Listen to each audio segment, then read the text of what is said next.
Thank you. Thank you very much.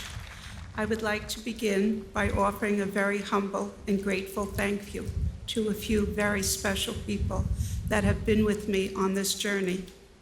First and foremost, Chairman of the Hall of Fame, Ms. Jane Forbes Clark. I thank you for your most gracious and heartfelt welcome to the Hodges family. Each and every experience leading to today has been flawless and unforgettable as a result of your dedication and leadership. I'd also like to thank Josh Rawitch, Hall of Fame President, who has stood by my side since the beginning in support of my family. Your kindness has always been so appreciated. And certainly not least, two very special people who have held my hand and my heart along the way, John and Whitney. You are such a dynamic team. Each and every family representative is so lucky to have you guide us and cheer us as we prepare for this special moment in time. I would also like to thank my family for being here, for being a part of the most wonderful celebration for my dad. It is such a privilege to stand here today as the Hall of Fame honors my father.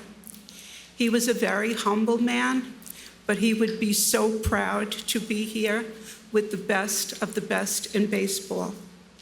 50 years ago, not only did the Mets and the Dodgers lose one of their heroes, we lost a husband and a father. Our greatest gift, although my father's life was cut so short, was his influence on those around him. His teammate, Jackie Robinson, once said, a life is not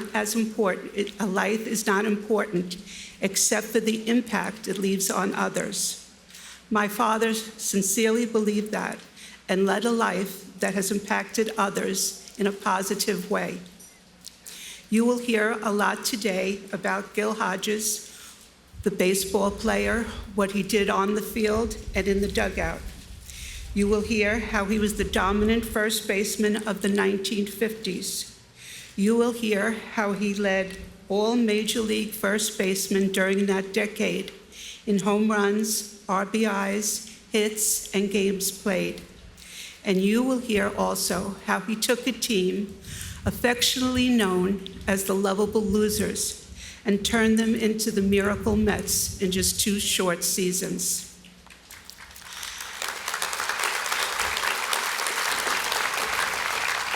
But I am his daughter, and I am here to tell you about the man he was. Nobody loved the game of baseball more than my dad. He worked tirelessly to make it to the major leagues. He achieved his dream, appearing in his first game with the Brooklyn Dodgers in 1943. But he loved his country even more. After his very first game with the Brooklyn Dodgers, he enlisted in the United States Marine Corps. My dad was a selfless person, and he knew he had to serve his country.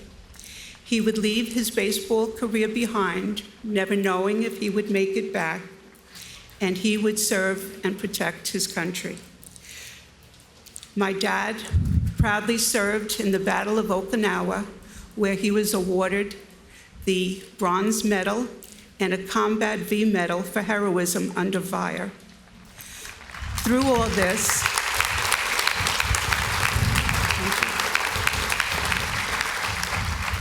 this, my father never lost sight of his faith and his love of people. During his time in Okinawa, he would befriend the Japanese children who were so frightened by the American soldiers. My father would gather the children from the village along with his fellow Marines and teach them baseball. It gave them some joy back in their life where the war had robbed them of. Later on, when Jackie Robinson became the first African American to break the color barrier in Major League Baseball, nothing was more important to my dad than giving Jackie all of his support. We were like family with the Robinsons. Jackie's kids played in our house, we played in theirs. My dad were not only teammates with Jackie, but they were family. My father made everyone feel comfortable and accepting of Jackie when he came to the big leagues. Recently, I heard a story about my dad, which I believe shows the support Jackie had from his teammates. During a game, Jackie was being heckled by the opposing dugout nonstop. At one point, my dad had had enough of that. He put down his glove, he went to the top step of the dugout and said, "If anyone else has anything to say, let them come out here right now and we will settle it." Needless to say, nobody came out and no one said another word.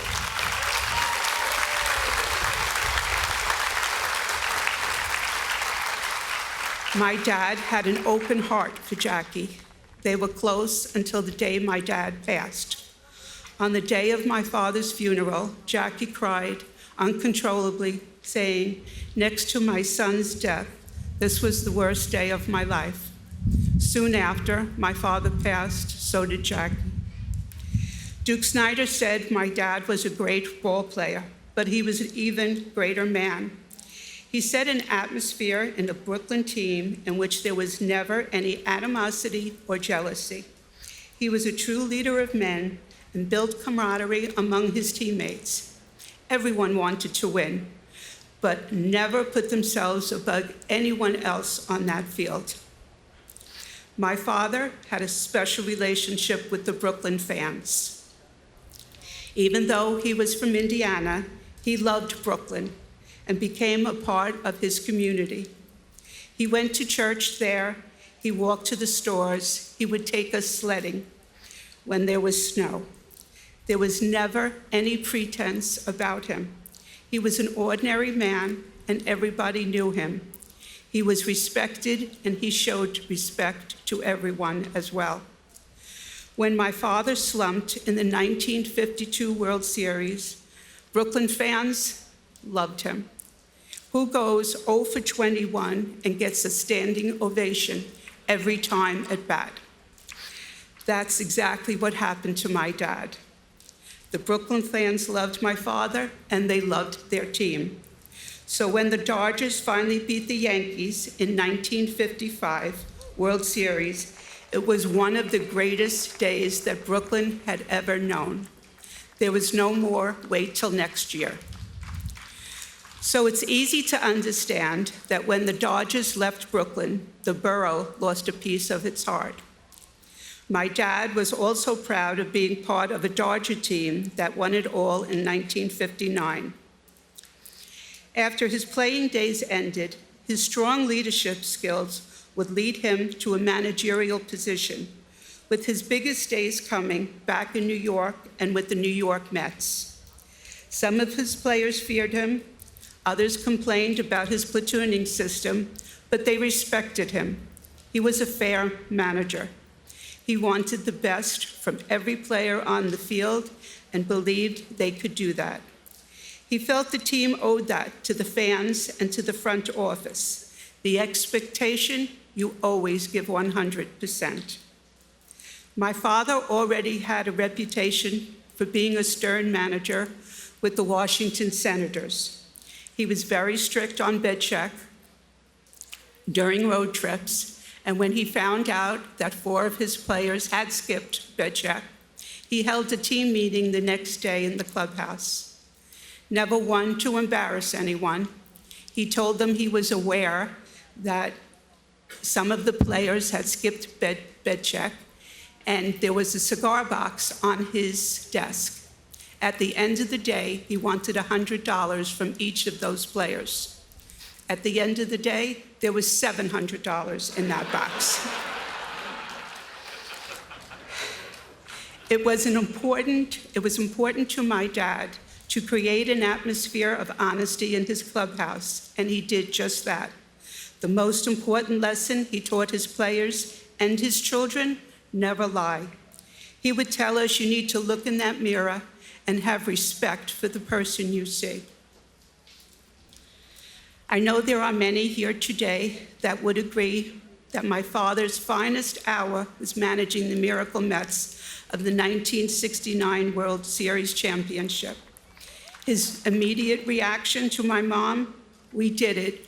We brought the championship home, and that's how he felt. He truly loved his team, and he loved managing them.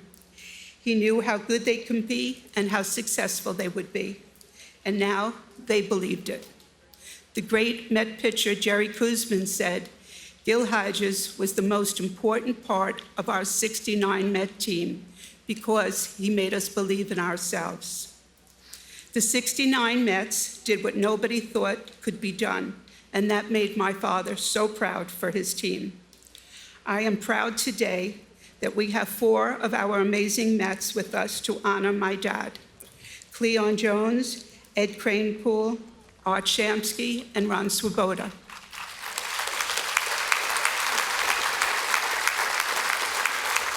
I would also like to thank Maxine Agee, who's representing Tommy Agee, of course, and to Sarah Seaver, who, as we all know, my dad loved Tom and had the utmost respect for him. So I'm so happy they are all here.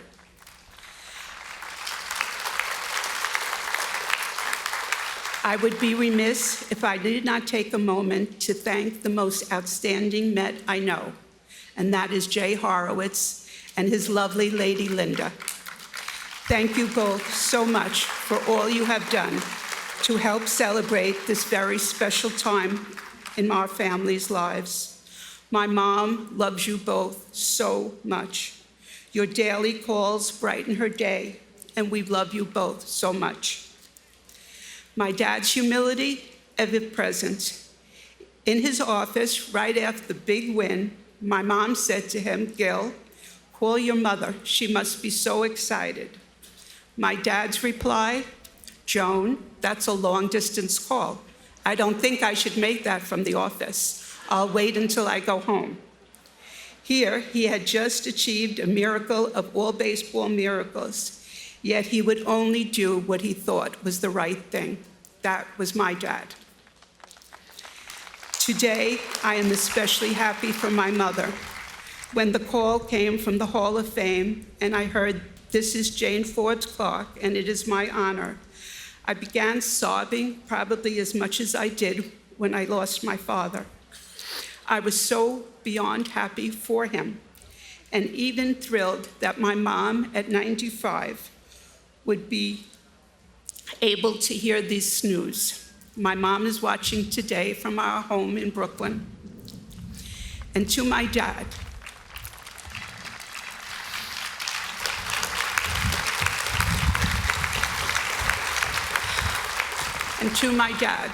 I love you so much, and I miss you every day. And I know you are smiling from heaven, now with our sister Barbara, who we miss unbelievably. And without a doubt, I know you're celebrating with Tom and the boys of summer. Thank you.